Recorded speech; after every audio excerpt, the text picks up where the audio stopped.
네, 이번 시간은 전략주 AS 시간입니다. 두 분의 전문가님께서 방송 중에 추천드린 종목에 대해서 또 어떤 AS가 필요할지 이야기 들어보겠습니다. 먼저 이창영 대표님의 전략주 AS부터 들어가 볼 텐데요. 첫 번째 종목입니다. 3월 28일에 매수했던 미래반도체입니다. 최고가 수익률 70% 육박한 종목이고요. 지난주 금요일에 나왔을 때 이 미증시 기술주 체크하면서 좀 체크의 흐름을 보고 상방에 더 열려있다 의견 주셨거든요. 네, 어떤 이야기 주실까요? 일단은 제가 체크를 잠깐 못한 게 있어요. 네. 이번 주에 이제 삼성전자 실적 발표가 네, 있죠. 7일 날. 그래서 네. 그 부분을 좀 봐야 될 것 같습니다. 그래서 삼성전자가 뭐 다들 아시겠지만은 실적이 안 좋겠죠? 네, 안 좋을 네. 겁니다. 다들 이제 시장 참여자들도 그렇게 예상이 네. 다 되고 있고 재고자도 늘고 있고 하기 때문에 일단은 이제 미래 반도체 같은 경우에는 쉽게 말해서 이제 반도체를 유통하는 기업이고요. 근데 유통을 하는데 전체 상품을 삼성전자에서 받습니다. 그래서 99%고요. 그래서 대부분 삼성전자 파트너사라고 보시면 되실 것 같아요. 네. 조금 더 강하게 얘기를 하면은 삼성전자의 임원들. 유통사업부 네. 뭐 이런 식으로 표현이 네. 될 것 같기도 한데요. 네. 그만큼 삼성전자에 대한 비중이 좀 높습니다. 근데 최근에 상승이 높았었죠. 그래서 제가 저점을 잡았던 시기 그리고 방송에서 공개해드렸던 시기가 한 요 정도일 겁니다. 그래서 그 이후에 추가적으로 상승이 또 나오게 되면서 63% 정도 상승을 좀 보여줬는데요. 만약에 이 종목이 더 갈지 말지는 아마 금요일 날 정도에 삼성전자 실적 발표 이후에 이제 어떻게 시장 분위기가 바뀌는지 좀 봐야 될 것 같고요. 그 전까지는 아마 반도체 종목들이 대부분 관망세 관점에서 아마 진행이 될 것 같고요. 그 전에는 이제 뭐 2차 전지나 뭐 그런 종목들이 좀 잘 가겠죠. 그래서 이슈가 있는 종목이 이번 주 잘 갈 텐데요. 반도체 종목들은 이번 주 금요일 정도에 아마 향방이 갈릴 것으로 예상이 되고요. 네. 다만 우리가 좀 생각을 좀 해봐야 될 거는 삼성전자가 언제까지 이제 재고자산이 계속 감소가 돼야 될지 좀 체크를 좀 해볼 필요가 있습니다. 일단 뭐 컨센에서는 이런 얘기를 합니다. 뭐 2분기까지는 재고자산이 한 1조 정도까지 지금 3조지만 1조까지 감소가 될 것이다. 그 이후에 4분기 정도에는 일종은 언더로 빠지면서 재고자산이 확실히 좀 줄어들게 될 것이다. 그 이후에 어느 정도 삼성전자에 대한 모멘텀이 좀 생길 것이다. 이렇게 예측을 좀 해보고 있는데요. 네. 다만 우리가 좀 생각을 좀 해봐야 될 건 메모리 반도체에 대한 수요가 아직까지는 지금은 계속적으로 좀 줄고 있는 상황이고 올해 그리고 삼성전자 관련해서 1분기 실적 예상 실적도 그렇게 좋지는 않습니다. 그래서 네. 이 부분만 놓고 봤을 때는 조금 이제 반도체 쪽은 길게 봐야 되는 역시나 이제 길게 봐야 될 것 같고요. 다만 이제 반도체 종목들이 최근에 잘 갔던 이유는 그나마 그 실적 면에서 강소를 보여줬던 종목들 그리고 이런 업황이 이렇게 어려운 상황에서도 영업이익률이나 실적이 탄탄한 종목들이 못 갔었죠. 그래서 그 부분으로 인해서 아마 저가 매수가 좀 강하게 들어오지 않았나 그 생각이 좀 되고요. 네. 일단은 미래반도체의 특징이 일단은 유통 주식 수가 상당히 적다는 겁니다. 네. 그래서 25% 정도밖에 안 되기 때문에 그의 이제 주가 탄력성이 굉장히 좀 많이 붙은 것으로 예상이 좀 되고요. 이번 주에 신규 상장주들의 주가 탄력성은 계속 지속은 될 것이다. 다만 미래 반도체에 대한 주가 탄력성은 반도체에 대해서 업황에 네. 흐름에 맞춰서 우리가 좀 공략을 좀 해봐야 될 것 같고요. 일단은 지금 미래반도체가 오늘은 양봉을 좀 보여주고 있습니다. 그래서 내일자 정도에도 요 정도까지 아마 기간 조정이 한 2, 3거래 정도 이루어지지 않을까 좀 생각이 좀 되고요. 그것에 대한 결말은 금요일 날 정도에 좀 끝나지 않을까 싶습니다. 그래서 네. 미래반도체가 조정이 나올 것인지 그리고 추가적으로 급등이 나올 것인지는 금요일 날 정도의 시장 분위기에 맞춰서 추가적으로 좀 공략을 좀 해볼 수 있을 것 같고요. 네. 일단은 이 포지션일 때 이렇게 지금 반도체 시장이 어렵고 지금 삼성전자에 대한 단일 유통이 리스크가 좀 있죠. 그래서 삼성전자에 너무 의존도가 높은 리스크를 가지고 있는 미래 반도체이기 때문에 일단은 대부분의 비중은 축소를 하시고요. 대부분 매수를 하신 분들은 대부분 수익 실현 좀 하시고요. 그래서 금요일 날 정도에 추가적으로 급등이 나오게 될 경우 그 이후에 추가적인 전략 말씀을 드리도록 하겠습니다. 네, 미래반도체 7일 발표 예정인 삼성전자의 실적 체크 부분이 필요하다 말해주셨습니다. 반도체 유통업체로 전체 상품을 삼성전자에게 받고 있는 파트너사인데요. 이번 주 금요일 삼성전자 잠정 실적 발표 이후에 이 추세를 알 수 있을 것이고 그 전까지 비중 축소나 수익 실현 쪽으로 의견 주셨고요. 이 발표 후에도 반도체 관련 종목들의 주가는 좀 장기적 관점으로 지켜보자고 그런 제시해드렸습니다. 다음 종목입니다. 3월 27일에 매수했던 주성 엔지니어링인데요. 반도체 장비와 디스플레이 산업을 영위하고 있는 기업이죠. 오늘 좀 2%가량 조정을 받았는데 주성 엔지니어링은 또 어떻게 볼 수 있을까요? 이거는 사실 주성 엔지니어링은 미래 반도체랑 흐름이 좀 동행을 할 것 같아요. 왜냐하면 최근에 급등했던 이유도 반도체 흐름에 맞춰서 상승을 좀 보여줬던 상황이 있었고요. 그래서 주성 엔지니어링도 앞서서 말씀드렸던 종목과 마찬가지로 금요일 날 정도에는 결말 좀 나올 것 같은데요. 다만 이제 주성 엔지니어링이 투자 포인트로 미래 반도체와 다른 점이 있다면은 이미 시장에서 주도를 하고 있고 그리고 디스플레이와 반도체를 같이 볼 수 있는 회사라고 볼 수 있을 것 같습니다. 반도체 장비와 디스플레이 장비를 전부 다 제조를 하고 있는데요. 디스플레이 장비 같은 경우는 시장 점유율이 40% 정도가 되고 반도체 쪽은 11%가 됩니다. 그래서 국내에서 반도체 장비단 안에서 주성 엔지니어링 1위고요. 그래서 이 부분만 놓고 봤을 때는 미래 반도체와 조금은 결이 다르지만 실적 면에서도 탄탄하고 그리고 사실 부채 비율이 상당히 낮습니다. 70% 정도가 되기 때문에 이 부분 면에서 안정성 또한 있는 기업이라고 보시면 되실 것 같고 유보율도 1000%가 넘어갑니다. 그래서 현금성 자산도 상당히 많은 걸 확인을 해볼 수가 있겠고요. 네. 이렇게 된다면 일단은 주성 엔지니어링 같은 경우 오늘 2% 이상 조금 조정이 좀 나왔지만요. 그래도 일단은 앞서서 말씀드렸다시피 미래 반도체는 일단은 제가 대부분 수익 실현 하시라고 말씀드렸죠. 그 이유가 뭐냐면은 신규 상장주이고 유통 가능 물량이 적기 때문에 주가 변동성이 좀 적습니다. 하지만 주성 엔지니어링 같은 경우에는 주가 변동성 측면에서 네. 미래 반도체보다 조금 낮습니다. 그래서 일단은 절반 정도 수익 실현을 하시는 걸 좀 말씀을 드리겠고요. 제가 이 종목을 1차 급등이 나왔을 때 방송에서 안내를 해드렸습니다. 그 이후에 추가적인 상승이 나오게 되면서 10% 이상 상승을 좀 보여줬는데요. 주성 엔지니어링 같은 경우에는 일단은 반도체 장비도 있겠지만 디스플레이 장비 시장도 지금 선점을 하고 있기 때문에 조금 길게 보면은 더 큰 수익이 날 수 있을 것 같다라고 좀 말씀을 드리겠고요. 네. 목표가는 이미 도달했습니다. 하지만 추가적인 상승 랠리 관점에서 좀 공략을 좀 해보시면 좋을 것 같고 주성 엔지니어링은 다음 주 정도에도 추가적 상승 랠리 관점에서 추세 매매 관점에서 공략을 하시면 되실 것 같습니다. 네, 목표 수익률 달성 이후에 추가 상승 예상되면 다시 한번 전려주셨고요. 디스플레이 장비업계 1위 기업으로 반도체 재료를 옮겼기 때문에 미래 반도체와 같은 흐름 주시면서 금요일 이후에 다시 한번 추가 전략 주신다고 이야기 들어봤습니다. 다음 종목입니다. 2월 16일에 매수했던 코스모 화학인데요. 오늘 상한가로 마감을 하면서 최고가 수익률 142% 돌파를 했는데요. 코스모 화학 2차 전지, 네, 인플레이션 감축법 때문인가요? 그렇죠. 네, 오늘 코스모 신소재도 굉장히 네. 상승을 좀 많이 보여줬었고요. 제가 이 종목을 상한가를 2번을 보네요. 끝과 끝을 2번을 봅니다. 네. 제가 차트를 한번 보면서 말씀을 드리도록 하겠습니다. 네, 제가 이 종목을 말씀드렸던 시기가 2월 16일. 그렇죠. 네, 네. 2월 16일 이때였나요? 네. 제가 방송에서 말씀드렸던 시기가 아마 요 정도일 겁니다. 요 정도일 텐데요. 그 이후에 상한가를 1차적으로 좀 보여줬었고 그 이후에 추가적인 상승이 좀 나와주면서 지금 오늘 140% 상승을 좀 보여줬는데요. 코스모 화학도 그렇고 코스모 신소재도 그렇고요. 결국에는 이제 2차 전지 쪽입니다. 제가 앞서서 말씀드렸다시피 이번 주는 2차 전지의 랠리가 지속될 것이다 말씀을 드리고 있고요.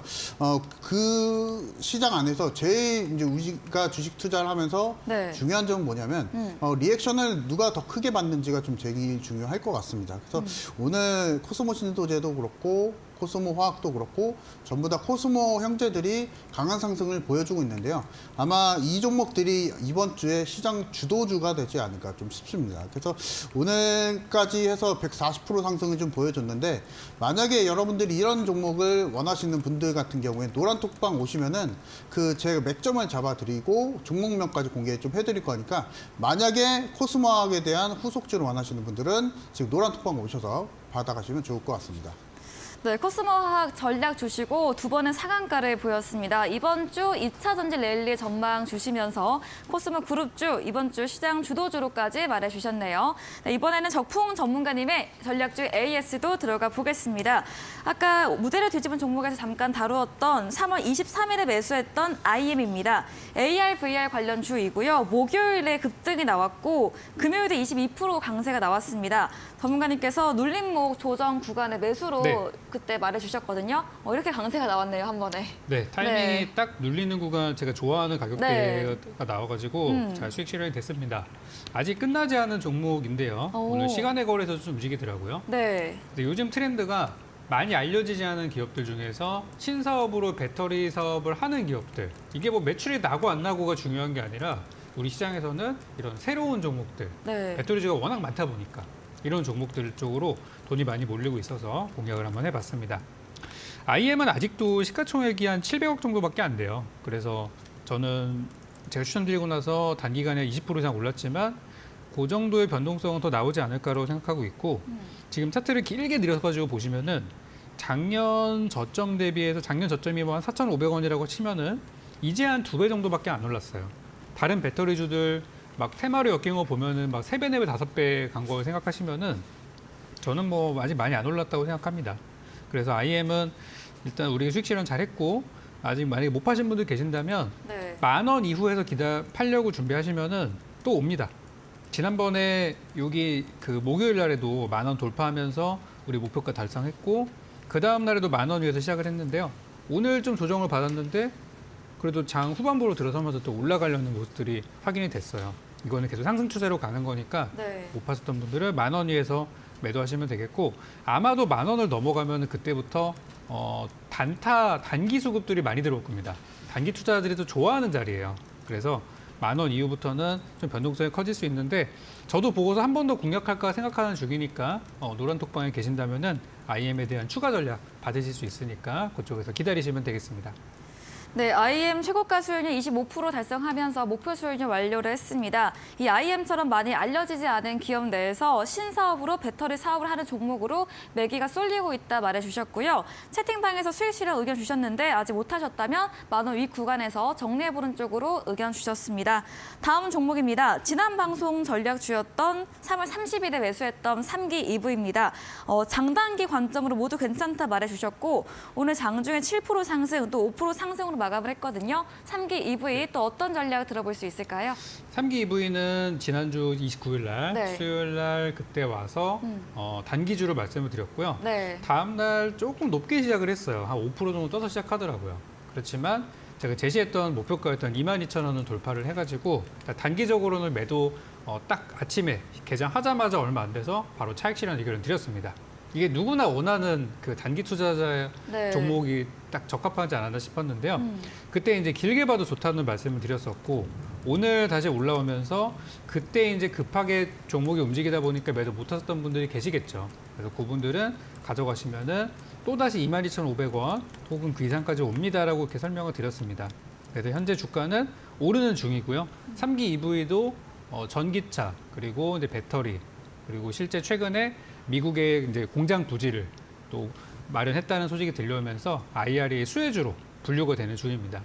그래서 3기 EV도 잘 보시고 아직 네. 주가가 많이 오르지 않은 종목이니까 마찬가지로 이번에 못 파셨던 분들 다시 한번 22,500원 근처에서 기다리시면은 또 수익 실현 될 거니까 그렇게 한번 챙겨보도록 하겠습니다. 네, 3기 EV 매수 당일에 바로 목표 수익률 달성하면서 매도 사인 전문가님께서 톡방에서 드렸는데요. 아직 많이 오르지 않았기에 다시 한번 22,500원 근처에서 수익 실현 쪽으로 의견 주셨습니다. 다음 종목입니다. 3월 28일에 매수했던 NCS 매수가 14,500원으로 이 검사 장비 기업으로 알고 있는데요. NCS는 또 어떻게 볼 수 있을까요? 네, 요즘에 이제 배터리 관련주들이 배터리 소재 쪽이 좀 많이 가고 있어요. 네. 특히 이제 리튬 이쪽이 좀 부각이 되고 있는데 한 1, 2주 전에는 어떤 게 많이 갔었냐면 전고체 배터리랑 LFP 배터리 네, 이런 게 맞아요. 많이 갔었어요. 그러니까 이게 무슨 말이냐면 네. 이 배터리 섹터 안에서도 계속 순환이 도는 거예요. 그래서 전고체 배터리는 저는 아직 끝나지 않았다고 보고 엔시스는 이 전고체 배터리의 검사 장비를 만드는 기업이고 또 LG 에너지 솔루션에 납품이 들어가고 있는 그런 이제 서로 수혜주들이라고 할 수 있어요. 그래서 사실 이 종목은 제가 3월 달에 그 우리 도전상한가 종목 공개하면서 제가 8시 공개 방송에서 또 오신 분들께 특별히 또 준비한 종목이 있었는데 그 종목 중에 하나였었어요. 그래서 그때 보셨던 분들은 대부분 평단가 뭐 12,000원 정도니까 그 뒤로 이제 꽤 올랐죠. 이제 그리고 나서 이제는 한 번 더 단기 공략을 해도 되겠다. 그때는 좀 장기 전략으로 드렸다면 그래서 지난주 다시 한번 드렸던 건데 주가는 무난하게 가고 있습니다. 근데 지난주 금요일 날에 갑작스럽게 배터리주들이 막 일제히 다 하락을 하면서 이 종목도 그 흐름을 피해가지는 못했는데 네. 오늘 또 살아났어요. 그래서 저는 괜찮고 우리 매수 단가 우리 14,500원 대비해서 차이 없는 가격이니까 잘 들고 가시면 된다고 보고요. 그때 제가 목표가를 5% 정도로 짧게 드렸었는데 실제 제가 여러분께 제시한 종목들이 5%만 올라가는 경우는 없습니다. 네. 실제는 더 많이 갈 거예요. 그래서 이 종목도 노란톡방 계시는 분들은 저희 매도 사인만 잘 기다리시면 되겠고 지금은 팔자리가 아니라 보유 또는 살자리라고 다시 한번 체크 드리겠습니다. 네, 살짜리라고 다시 한번 말해주셨습니다. 엔시스 배터리는 순환매가 일어나는 중인데 전고체 추세는 끝나지 않았기 때문에 검사 장비인 엔시스도 유효하다 말해주셨네요. 지난주 금요일 반도체 강세와 함께 2차 전지 조정받았지만 주가는 무난한 흐름이 이어지고 있다. 이렇게 정리해 보겠습니다. 다음 종목입니다. 2월 9일에 매수했던 자율주행 관련주 세코닉스인데요. 오늘 4% 상승으로 마감을 했습니다. 세코닉스 또 어떤 이야기 들어볼 수 있을까요? 네, 이 종목 좀 많이 아쉽습니다. 제시드리고 나서 바로 가지 못하고 바로 이제 배터리 열풍, 네. 인공지능 열풍 이런 것 때문에 좀 가지 못했는데 세코닉스가 이번에 그 못 갔던 이유가 있어요. 네. 그게 바로 이제 실적이었는데 작년 실적들 중에 이제 영업이익이 거의 반토막이 나면서 그것 때문에 주가가 좀 떨어졌었어요. 근데 이제 어쨌든 그 이슈는 끝났고요. 감사 보고서 다 나왔고 주주총회 잘 했고요. 아무 문제 없이 이번 실적 시즌, 상장폐 시즌이 넘어갔습니다. 네. 세코닉스는 위험한 상황에서 이제 살아난 그런 기업이 되겠고요. 오늘 보니까 주가는 다시 상방으로 돌려지고 있어요. 그래서 세코닉스의 경우는 지금 우리 시장에서 막 이야기가 되고 있는 그런 이제 배터리 쪽은 아니지만 앞으로 이슈가 될 수 있는 자율주행차라는 그런 개념으로 봤을 때 굉장히 좀 소외되어 있지만 바닥주로 되는 저는 되게 좋아 보여요. 그래서 이 종목에 제가 예전에 재료 드렸던 게 메타버스 관련주 그리고 자율주행 관련주 두 가지 말씀드렸어요. 아직 둘 다 재료가 시장에서 크게 나오지 않은 그런 테마 업종이니까 잘 모아두시면 되겠고요. 저는 일단 여러분들이 사신 가격보다 좀 넘게 대략 한 8,000원 정도까지는 네. 목표가를 잡으시면 좋겠다 생각하니까 현재 구간 대비해서 한 25, 30% 정도는 상승 여력이 있습니다. 그러니까 이거는 잘 가져가시고 요즘 배터리가 너무 널뛰어가지고 나는 좀 불안합니다 하시는 분들은 이런 종목들을 천천히 모아 가시는 것도 좋겠다. 이렇게 전략 드리겠습니다. 네, 세코닉스가 작년 실적 부진으로 주가가 부진했지만 다시 주가가 상방으로 추세 돌렸다 말해주셨고요. 소외되어 있지만 미래 먹거리인 이런 메타버스 테마, 자율주행 테마로 관심 받을 때까지 모아가는 전략으로 이야기 들어봤습니다. 저희 다음 코너 도전 상한가에서 전략주에 대한 힌트를 알려드리고 있습니다. 힌트 듣고 정답 아시는 분들은 8시 적풍 전문가님의 무료 온라인 공개 방송 들어오셔서 채팅창에 남겨주시면 커피 교환권 함께 보내드리겠습니다. 마지막 코너 도전 상한가로 돌아오겠습니다.